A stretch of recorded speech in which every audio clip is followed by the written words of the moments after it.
আমরা সবাই মিলে চলে গেছিলাম মালদা থেকে শিবগাতি ধাম।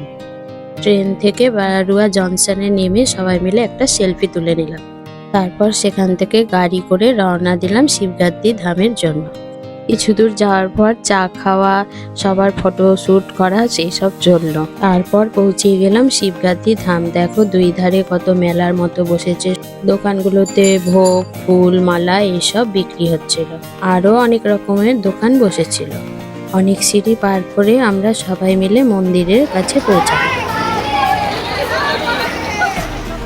ঝর্ণার জলে সবাই মিলে স্নান করে খুব মজা করে তারপর পাহাড়ের ভিতর মন্দিরে ঢুকে পূজা দিলাম সবাই মিলে। এত ভিড় ছিল যে মন্দিরের ভিতরটা দেখাতে পারলাম না। দেখো তোমরা কত ভিড় হয়েছে। এরপর আমরা সবাই মিলে চলে গেছি পেট পূজা করতে।